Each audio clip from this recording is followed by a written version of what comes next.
Salut à tous, heureux de vous retrouver sur Direct Course, votre émission quotidienne sur Canal Turf. Vous avez été très nombreux à nous poser des questions pour ce tiercé quarté et quinté plus du mercredi. On prendra la direction de l'hippodrome de Caen. Le quinté a été retenu dans l'épreuve Prix des Ducs de Normandie, magnifique plateau, épreuve très relevée. Et je vous le disais, beaucoup de questions nous sont parvenues. D'ailleurs, j'en profite à ce sujet pour vous inviter vivement à aller sur notre concours de pronostics gratuit sur Canal Turf, un concours de pronostics qui rencontre un vif succès. Sachez également qu'en prime, si vous remportez les classements respectifs, vous pouvez gagner des bons d'achat de 100 €, voire même de 150 €. Bref, ça vaut le détour et ça vaut le coup de pronostiquer gratuitement sur Canal Turf. Voilà, donc pour les différentes questions, elles ont été nombreuses. On va commencer directement pour cette épreuve du quinté. Donc je vous le disais, première course, réunion 1 à Caen. D'ailleurs, l'hippodrome de Caen et de la Prairie qui accueille un magnifique plateau tout au long de l'après-midi. Nous aurons des compétitions de tout premier calibre.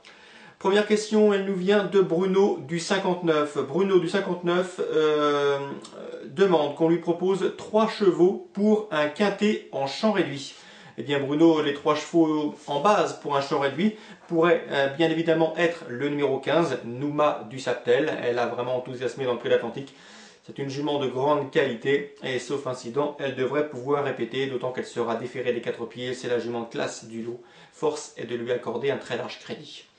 Deuxième cheval pour un quinté champ réduit en base, le numéro 11, Nimrod Borealis. C'est tout simplement le tenant du titre de cette épreuve, un hongre de tout premier plan. Le cheval lui aussi sera déféré pour cet événement. Mathieu Abrivard a préparé son cheval spécialement pour cette épreuve. Il va essayer de réaliser un joli doublé. Troisième base, le numéro 10, Monte Giorgio, irréprochable à ce niveau de compétition. L'élève de Pierre Lévesque répète toutes ses courses à ce niveau et en semblable société. Inutile de dire qu'une nouvelle fois, il s'annonce redoutable et logiquement, il devrait conclure dans la combinaison gagnante de ce quinté.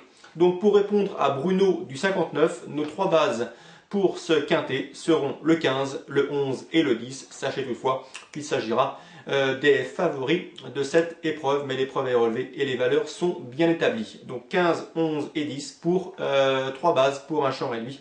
Derrière, pour vos combinaisons élargies en fonction du nombre de chevaux que vous souhaitez inclure, je vous invite à aller consulter notre rubrique des pronostics et notamment celle consacrée à ce quinté. Ensuite, une question de Pat06. Pat06, un fidèle qui nous pose régulièrement des questions et on le remercie d'avance. Pat, lui, a également l'intention de jouer dans ce prix des Ducs de Normandie. Il nous demande tout simplement, croyez-vous que les chevaux déchaussés vont se tailler la part de lion dans cette épreuve?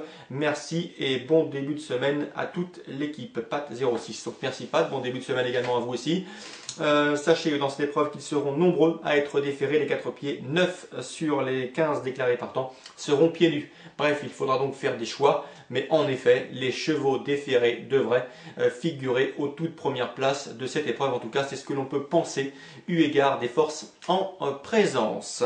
Donc, pour répondre à Pat06, oui, il faut privilégier les chevaux déférés. D'ailleurs, nos favoris sont tous déférés des 4 pieds.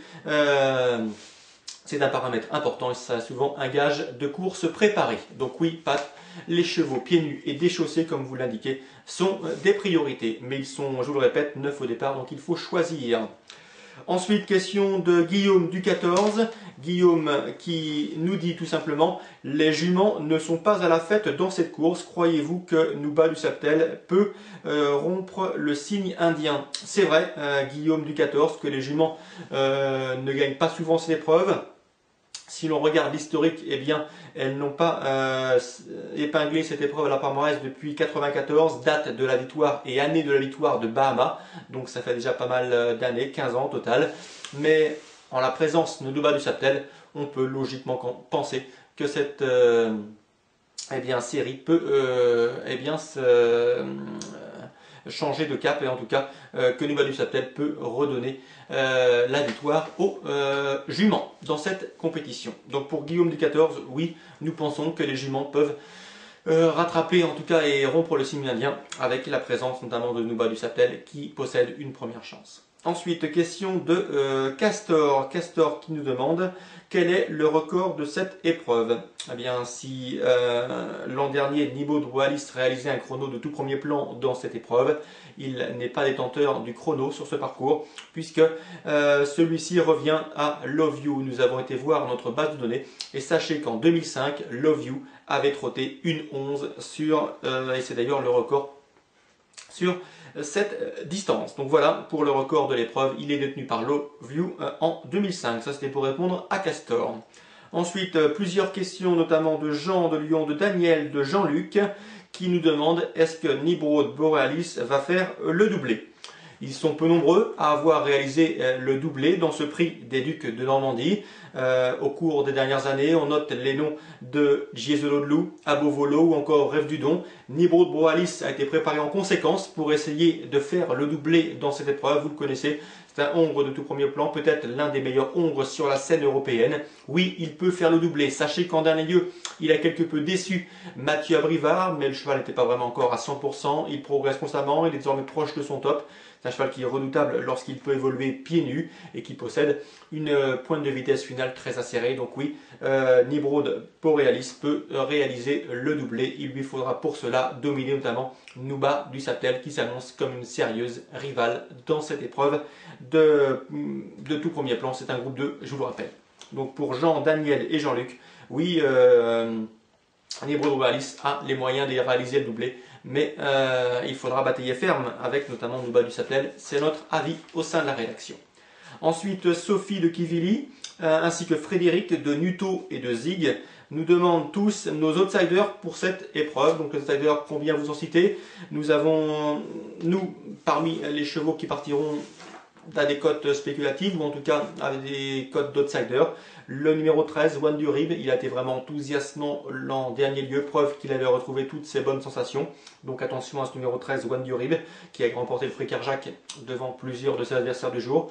Il devrait pouvoir confirmer et il devrait partir à une cote avoisinant 10 contre 1, ce qui semble être un outsider intéressant. Le numéro 7, Orlando Sport, lui aussi a enthousiasmé à Argentan le dernier coup. Il devrait se plaire sur cette piste de camp et il peut conclure dans le quintet. C'est un outsider valable.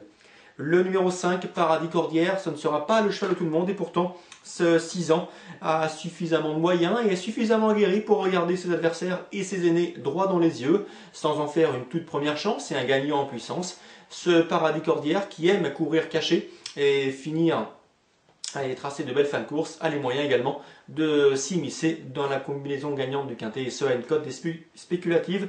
Le 5 Paradis Cordière selon nous est également un outsider séduisant pour une place dans le quintet. Donc les outsiders, pour répondre à Sophie, Frédéric, Nuto et Zig, nous en citerons 3, le 13, le 7 et pourquoi pas le numéro 5. Voilà pour cette émission Direct Tours. Vous étiez très nombreux à nous poser des questions et la rédaction Canal Turf ainsi que moi-même, nous en remercions très sincèrement. Sachez qu'on se retrouve demain pour une nouvelle émission Direct Course. J'ai également reçu pas mal de questions concernant les informations interview. Sachez que j'ai surtout travaillé pour cette réunion 1 de Caen et que de bonnes informations sont à découvrir sur la rubrique des interviews, donc avec notamment les confiances respectives de Christophe Écalard dans la course DS, l'une des dernières courses du programme, et également Olivier Potier qui présente un S qu'il estime l'un de ses bons espoirs de l'écurie. Donc des informations pour cette réunion à Caen, Christophe Écalard et Olivier Potier, ça me semble pas mal du tout. Sachez également qu'Hendrik Drax présente Élégance Saunier qui selon lui a les moyens de faire l'arrivée et ce sans doute à une cote spéculative, donc ça vaut également le détour. Voilà, ça concernait les interviews. Je vous souhaite de très bons jeux à tous car à mon avis vous serez nombreux à effectuer vos jeux sur cette magnifique épreuve retenue de support pour les paris à la carte, le prix des Ducs de Normandie et c'est tant mieux. Donc très bons jeux à tous et on se donne rendez-vous désormais dès demain pour une nouvelle émission Direct Course.